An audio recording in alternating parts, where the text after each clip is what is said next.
Okay, so today we have the topic of Geography, Chapter 4, Minerals and Energy Resources. So, all types of natural resources are not found on or above the surface of the earth. जरूरी नहीं है कि जितने भी minerals हम जो भी natural resources हमारे पास है वो या तो फिर ऑन द सरफेसेस है या अदरवाइज अबव द सरफेसेस, जो हमारे अर्थ के सरफेस लेवल के या तो ऊपर हमें कुछ नेचुरल रिसोर्सेज मिलते हैं या तो फिर नीचे. Many types of natural resources are hidden deep below the surface of the earth on which we live. जिस सरफेस पर हम रहते हैं उससे कहीं ज्यादा डीप लेवल पर कई टाइप के जो नेचुरल रिसोर्सेज होते हैं वो हाइडेड रहते हैं. Some resources are also found buried deep under the seabed.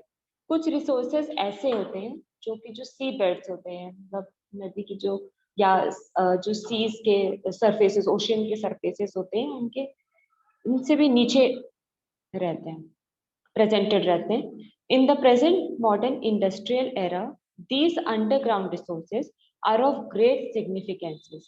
अब जो करेंटली जो इंडस्ट्रियल एरा चल रहा है उसके अकॉर्डिंग जो ये मिनरल रिसोर्सेज है जो इतने डीपली अवेलेबल है, प्रेजेंटेड है, वो अभी प्रेजेंट टाइम पे जो इंडस्ट्रियल एरा चल रहा है उसके लिए बहुत ज्यादा सिग्निफिकेंट और यूजफुल साबित हो रहा है.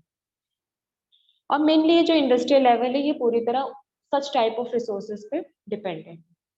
We have already learn that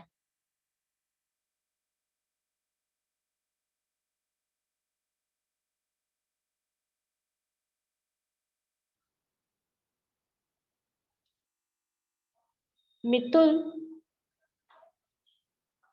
of class 5. Yes, ma'am. बताइए आपकी क्लास नहीं है, leave the meeting. Yes, ma'am.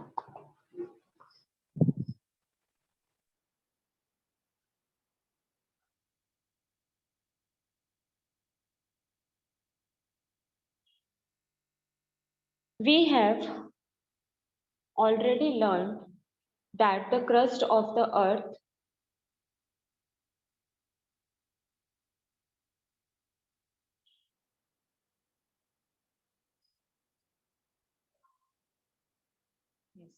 We have already learned that the crust of the earth has various types of rocks. जिस बारे में हम पहले से जानते आ रहे हैं, पढ़ते आ रहे हैं, हमारे जो अर्थ का जो क्रस्ट है उसमें various types of rocks find out होते हैं.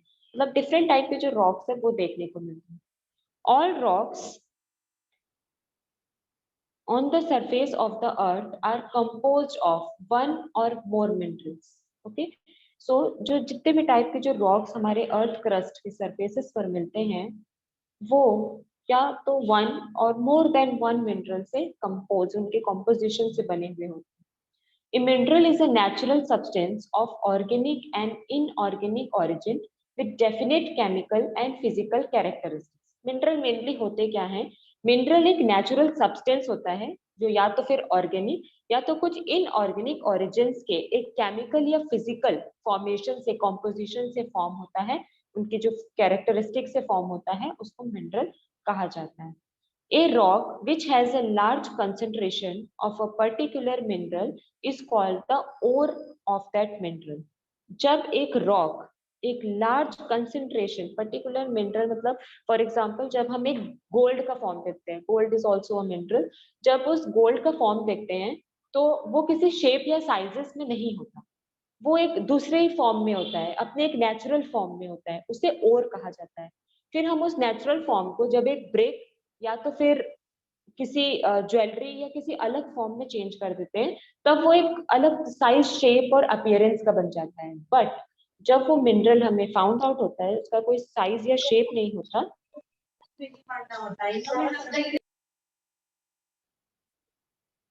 उसका कोई शेप या साइज नहीं होता, तो वो एक अलग फॉर्म में होता है, उसे ओर कहा जाता है, उस मिनरल को उसका ओर कहा जाता है. फॉर एग्जांपल आयरन ले लेते हैं हम. आयरन भी एक ऐसा रिसोर्स है जो हमें जब फाइंड आउट होता है तो अपनी किसी फॉर्मेशन में नहीं होता, उसे बहुत ज्यादा हीट अप करके, बर्न करके, फिनरल करके उसे एक फॉर्मेशन दिया जाता है। A mineral ore may or may not be commercially useful. जो मिनरल ओर होता है वो कमर्शियल लेवल पर यूजफुल हो भी सकता है और नहीं भी हो सकता। बहुत सारे ऐसे मिनरल्स हैं जो यूजफुल होते हैं और कुछ होते हैं कि नहीं होते यूजफुल, उस तरह से कमर्शियल लेवल पर एडवांटेज नहीं देते हैं। The commercial value depends upon the mineral contents in the ore. जो कमर्शियल वैल्यू है किसी मिनरल्स की वो किससे डिपेंड करता है, उसकी जो ओर है, जो रॉ ओर है उसका मिनरल का, उसमें कितने कंटेंट्स मौजूद हैं, कितना मजबूत है, स्टेबिलिटी कितनी है, कंपैटिबिलिटी कितनी है, ये सारी जो कैरेक्टरिस्टिक्स है वो डिपेंड करता है कि ओर का जो कंटेंट है वो कैसा है, उसी से उसकी कमर्शियल वैल्यू देखी जाती है। दैट्स वाई कमर्शियली कुछ मिनरल्स जो कंपैटिबल नहीं होते, वर्सेटाइल नहीं होते और अफोर्डेबल टाइप के नहीं होते, या बोल सकते हैं कि लॉन्ग टर्म में चलने वाले नहीं होते, बहुत जल्दी डिस्ट्रॉय या डैमेज हो सकते हैं, उस टाइप के मिनरल्स की कोई कमर्शियल वैल्यू नहीं होती। कमर्शियली उनका यूज हो भी सकता है, नहीं भी हो सकता। Next point is importance of minerals. The mineral resources of the earth have been in use since prehistoric times. तो काफी जो पहले जो मोनार्क सिस्टम जो चल रहा था, मोनार्कीज थे, सम्राट थे, शासन था, तब से चली आ रही जो प्री हिस्टोरिक टाइम्स है, तो ये जो मिनरल रिसोर्सेस है हमारे अर्थ में, ये तब से इनका वर्क या जो मिनरल्स का यूसेज है तब से चला आ रहा है। Minerals have always been very important to the history of human civilization and development. So यहाँ बोला जा रहा है कि मिनरल्स जो है वो अगर एक हिस्ट्री ली जाए, ह्यूमन सिविलाइजेशन जब से स्टार्ट हुआ है तब से जो मिनरल्स हैं वो हमारे लिए बहुत ज्यादा इम्पोर्टेंट हैं। विदाउट मिनरल्स हम सरवाइव नहीं कर सकते। That means minerals are very much essential for our survival, for our development, for our civilization. Copper was the first metal to be widely used. जो प्री हिस्टोरिक टाइम की बात हम कर रहे हैं या हिस्ट्री जो पास्ट टाइम की बात हम कर रहे हैं, जब सिविलाइजेशन स्टार्ट हुआ था तब से जो कॉपर है वो सबसे ज्यादा mainly most of the usable mineral के तौर पर माना जाता है। However, iron being stronger and more abundant revolutionized the life of man. उसी तरह जब आयरन का फॉर्म आया, जब आयरन आया हमारे सिविलाइजेशन में, तो आयरन ने भी अपना एक बहुत ही इसेंशियल एक जो बैलेंस है वो अपना बनाया है, क्योंकि आयरन जो है एक बहुत ही स्ट्रॉन्ग मिनरल है, अबंडेंट मिनरल है, काफी लंबे टाइम तक चलने वाला एक मिनरल है जिसको हम आज प्रेजेंटली भी बहुत ज्यादा तौर पर यूज करते हैं। हमारे जो लाइफ है, ह्यूमंस की जो लाइफ है, मेंस की जो लाइफ है, उसकी सिविलाइजेशन के लिए आयरन एक बहुत इसेंशियल सपोर्टिव सिस्टम, एक सपोर्टिव मिनरल है। It help in the cleaning of forest and spread of agriculture. Mainly जो आयरन है फॉरेस्ट की क्लीनिंग के लिए है। आज तो हम देख सकते हैं कि आयरन के बहुत सारे पर्पस के लिए उसकी यूसेज है, बट जब आयरन फर्स्टली हमारे सिविलाइजेशन में एंटर हुआ था तो उसका मेनली लोग या तो फिर एग्रीकल्चर लेवल पर करते थे, अदरवाइज फॉरेस्ट की क्लीनिंग के लिए किया करते थे। Today minerals play an important role in our daily life. आज हम देखेंगे कि जो मिनरल्स हैं वो एक बहुत ही इम्पोर्टेंट रोल हमारी डेली लाइफ में प्ले करता है। हम अपने आसपास देखेंगे या नोटिस करेंगे तो हमारी डेली लाइफ में कोई ना कोई मिनरल ऐसा है जो प्रेजेंटली हमारे साथ साथ वॉक कर रहा है, लिव कर रहा है। Almost everything which we use is made from minerals. Just like that, हम आज जो भी चीजें यूज कर रहे हैं, फॉर एग्जाम्पल हम एक सिस्टम यूज कर रहे हैं, ये जो बिल्डिंग्स यूज कर रहे हैं, कंस्ट्रक्ट कर रहे हैं, जहां भी एवरीवेयर मिनरल्स हर कहीं देखने को मिलते हैं। Even the food that we eat has a variety of minerals. बोला जाता है ना कि जो फ्रूट्स एंड वेजिटेबल्स होते हैं या कुछ इस टाइप के फ्रूट्स होते हैं जिनमें बहुत सारे मिनरल्स होते हैं। So as a food item also we take some minerals in our daily life. The human beings have always used different type of minerals for their livelihood. जो human beings हैं अपने डेली लाइफ के लिए, जीने के लिए minerals का different different type से यूज करता है, लाइवलीहुड जीने के लिए, डेकोरेशन पर्पस के लिए, फेस्टिविटीज जो फेस्टिवल्स आते हैं उनमें भी मिनरल्स का डिफरेंट टाइप से यूज किया जाता है, रिलीजियस तौर पर मिनरल्स का यूज किया जाता है, एंड सेरेमोनियल राइट्स, कुछ सेरेमनीज रखी जाती है, डेथ और birth, any type of ceremonies, उनमें भी मिनरल्स का यूज किया जाता है. Geographer study about the mineral resources as a part of the Earth's crust for better understanding of relief features. जो जियोग्राफर्स है, जो ज्योग्राफी के बारे में स्टडी करते हैं, जो थिंकर्स हैं, उन्होंने ये स्टडी किया है कि मिनरल रिसोर्सेज जो है अर्थ क्रस्ट, जो अर्थ का जो क्रस्ट लेवल है, जो सरफेस लेवल है, उसके लिए उसका एक पार्ट है मिनरल रिसोर्सेज. तो उसके कुछ फीचर्स है, उसको अच्छे से समझने के लिए उन्होंने, जो जियोग्राफर्स हैं, उन्होंने कुछ फीचर्स डिफाइन किए हैं. The minerals have the following characteristics. First is the distribution over the earth's surface is highly uneven. Mainly जो minerals हमारी अर्थ क्रस्ट पर अवेलेबल है, हम बहुत एडवांस तरीके से उनका जो यूसेज है वो किए ही जा रहे हैं. उनका जो डिस्ट्रीब्यूशन है वो अनइवन लेवल पर चलता ही चला जा रहा है. इतनी उनकी कॉम्पोजिशन, इतने उनके फॉर्मेशन नहीं हो रहे जितना ज्यादा हम उनको यूज कर रहे हैं. No country in the world has all minerals in sufficient quantities.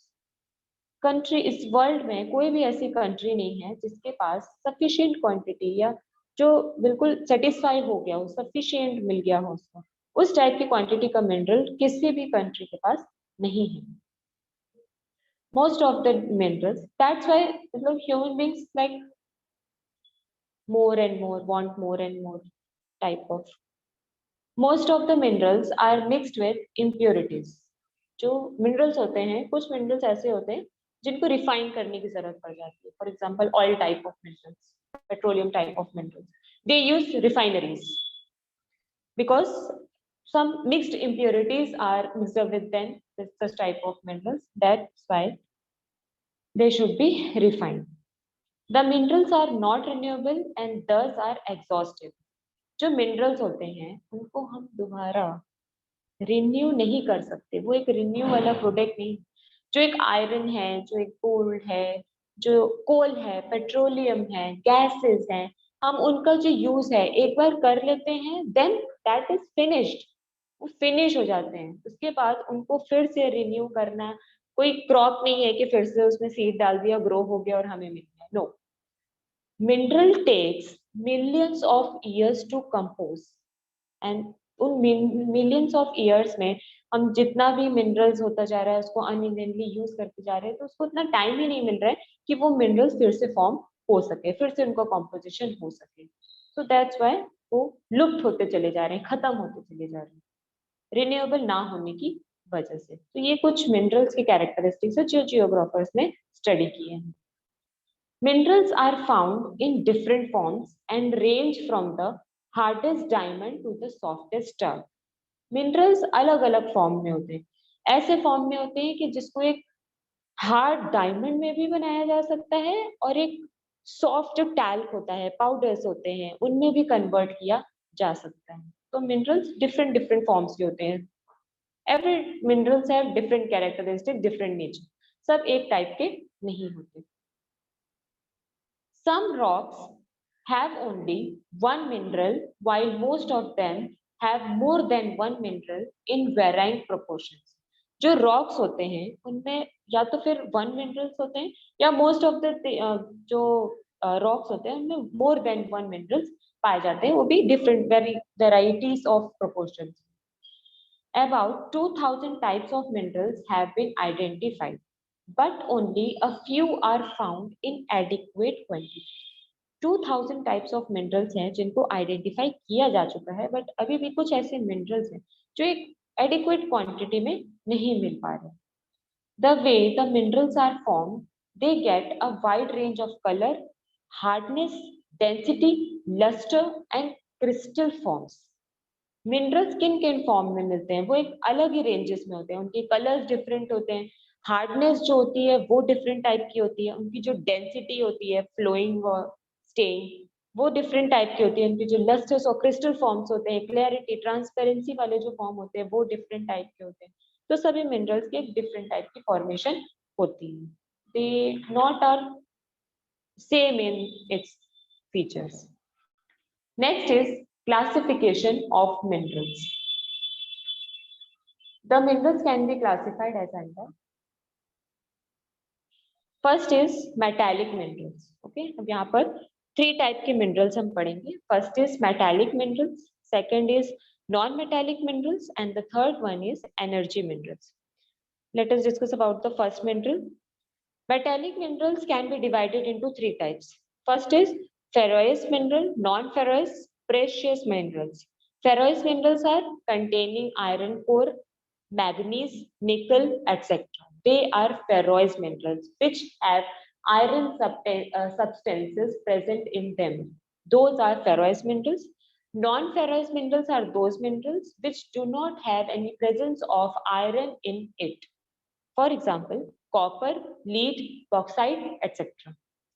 Precious minerals were those type of minerals which are so much precious and which have commercial value in the market. For example, gold, silver, platinum. So such type of minerals are called precious minerals. Next point is mode of occurrence of minerals. It is useful to learn about the type of formation of structure in which the minerals are found. ये जानना हमारे लिए सबसे ज्यादा जरूरी है कि उसका जो फॉर्मेशन और स्ट्रक्चर, जो मिनरल हमें मिल रहा है उसका जो फॉर्मेशन और स्ट्रक्चर है वो कैसा है. This helps in deciding the method of mining the mineral ores. उनकी स्टडी से ये पता चलता है कि कितनी और किस लेवल की माइनिंग करनी चाहिए. तो इतना माइनिंग, इतना मतलब उसको सर्च करने लगो कि वो अंदर ही उसका अगर फॉर्मेशन एक पाउडर सब्सटेंस की तरह हुआ तो वो अंदर ही सॉइल के साथ एब्जॉर्ब हो जाएगा. तो वो उसके लिए उसकी जो फॉर्मेशन है वो जानना, उसकी स्टडी होना बहुत ज्यादा जरूरी है. तभी जो माइनिंग है वो पॉसिबल हो सकती है. And also the cost of mining. Mostly the mineral occur in the following manner. Mostly जो देखा जाता है मिनरल्स कुछ मैनर्स हैं उनमें मिले जाते हैं, कुछ फॉर्मेशन हमें मिले जाते हैं. First is igneous and metamorphic. Igneous and metamorphic rocks are generally rich in minerals. Igneous और metamorphic rocks ऐसे minerals होते हैं जो पूरी तरह से भरपूर mineral से भरे हुए होते हैं. These rocks have cracks, crevices, faults और joints. ये जो minerals होते हैं इनमें या तो cracks और छोटे-छोटे cuts और कुछ ना कुछ fault या joints देखने को मिलते हैं. Minerals can found in such places. The smaller deposit of minerals are called veins, while the large deposit are called lodes. ये अलग अलग डिफरेंट टाइप ऑफ प्लेसेस में इग्निशियस और मेटामॉर्फिक रॉक्स मिलते हैं. जहां पर कम अमाउंट में मिलते हैं या जहाँ उनकी जो स्टोरेज और डिपॉजिट अमाउंट होती है वो कम होती है, क्वांटिटी कम होती है, उनको वेन्स कहा जाता है. और जहां लार्ज क्वांटिटी में इनका डिपॉजिट होता है उसको लोड्स कहा जाता है. When the liquid or molten material from the interior reach the earth's surface, it cools and solidifies. जब जो लिक्विड या मोल्टन मटेरियल होता है उनके जो इंटीरियर या अंदर से निकलने वाला जो अर्थ सरफेस से, उसको ठंडा किया जाता है और पूरी तरह से सॉलिडिफाई किया जाता है. फॉर एग्जांपल हम उसका देख लेते हैं. जब एक वोल्केनो बर्स्ट अप होता है उसके अंदर से निकलने वाला जो लावा होता है, जब वो बहुत ज्यादा मोल्टन वे में होता है तो एक लिक्विड फॉर्म में निकलता है. देन जब वो कूल डाउन हो जाता है तो एक रॉक का फॉर्म ले लेता है, सॉलिडिफाइड हो जाता है. सो ये एक इग्निशियस और मेटामॉर्फिक रॉक का एक बहुत अच्छा एग्जांपल है. This can be happen on the surface और इवन इन इट्स पैसेज. या तो ये उसके सरफेस या तो ये जहां से निकल रहा है जिस वे से, वहां पॉसिबल हो सकता है. The metallic minerals such as copper, zinc, lead, tin, etc. are found in veins and lodes. अब ये जो स्मॉलर और डिपॉजिट अमाउंट में मिलते हैं वो कौन कौन से मिनरल्स होते हैं? जो मेटालिक मिनरल्स होते हैं, मेनली जिनमें आयरन का फॉर्म होता है. क्योंकि आयरन एक ऐसी चीज है जिसको बहुत ज्यादा मोल्ड किया जाए या बहुत ज्यादा बर्न किया जाए तो वो एक मेल्टेड फॉर्म में हो जाता है. और जब वो कूल डाउन होता है तो आपने जिस भी फॉर्म में उसको कन्वर्ट किया हो वो उसमें अपना साइज एंड शेप ले लेता है. Next is sedimentary rocks. The sedimentary rocks have been formed due to the deposition, accumulation and concentration in horizontal beds, layers और strata. Sedimentary rocks वो rocks होते हैं जो decompose होकर बने हुए होते हैं, accumulation और concentration से, okay? जो horizontal beds होते हैं या जो surface layer होती है उनमें form होते हैं. Coals have been formed due to great heat and pressure on the sedimentary rocks for a long time. जो कोल होता है वो इसी तरह से फॉर्म होता है, बहुत ज्यादा जब सेडिमेंट्री रॉक्स में हीट और प्रेशर दिया जाता है काफी लंबे समय तक, तो कोल एक ऐसा सेडिमेंट्री रॉक का एक एग्जांपल है, तो एक हार्ड फॉर्म ले लेता है. इन द एरिड जोन, मतलब डिकम्पोजिशन मतलब एक प्रेस, हीट और प्रेशर उसके लेवल पर जब एक मिनरल का फॉर्म होता है उसे सेडिमेंट्री रॉक्स कहा जाता है. उसका कोल जो है बहुत अच्छा एग्जांपल है. In the arid region, minerals like gypsum, potash, salt, etc. have been formed due to excessive evaporation. Arid region जो नमी वाले, ह्यूमिडिटी वाले जो रीजन्स होते हैं वहां पे मेनली जो जिप्सम, पोटैश और सॉल्ट होता है वो ज्यादा अमाउंट में मिलता है, क्योंकि वहां जो इवेपोरेशन लेवल होती है, इवेपोरेशन की जो फॉर्मेशन होती है, जो एक्टिविटी होती है वो बहुत ज्यादा एक्सेसिव, ज्यादा लेवल पर चल रही होती है. In some cases, the surface rocks are decomposed and soluble parts are removed. कुछ केसेस में क्या होता है, जो सरफेस रॉक्स होते हैं वो डिकम्पोज हो जाते हैं, क्योंकि कुछ रॉक्स हम देखने को मिलता है कि कुछ जो रॉक्स होते हैं वो बिल्कुल हार्डन नहीं होते, जब हम उनको हाथ लगाते हैं तो वो रेत की तरह या छोटे जो सेडिमेंट्स होते हैं उनकी तरह वो बिल्कुल जो सरफेस है उसके साथ मिक्सअप हो जाते हैं. तो उनके डिकम्पोजिशन से भी कुछ मिनरल्स, कुछ केसेस ऐसे आते हैं जो बनते. The residual mass can have minerals. Bauxite is form by this method. Okay, so जो बॉक्साइट होता है वो इसी तरह से फॉर्म होता है. जो बॉक्साइट का जो ओर होता है या जो ऊपर का सरफेस हुआ उस मिनरल का, वो पूरी तरह से सॉइल के साथ डिकम्पोज हो गया और फिर उसके बाद जब एक प्रेशर उस पर बनता चला गया तो उसने एक हार्ड फॉर्मेशन ले ली और वो एक बॉक्साइट के फॉर्म में चेंज हो जाता है. Most of the rivers coming from the mountain bring some sediments with them. जो रिवर्स होती हैं जब वो एक फ्लो होते हुए आती है या बहुत ज्यादा हाई स्पीड की फ्लो में रहती है तो अपने साथ साथ कुछ रॉक्स या मिनरल्स को अपने साथ बहाकर, कुछ सेडिमेंट्स को अपने साथ बहाकर ले आती है. These sediments can be deposited either at the foothills or in the floodplains.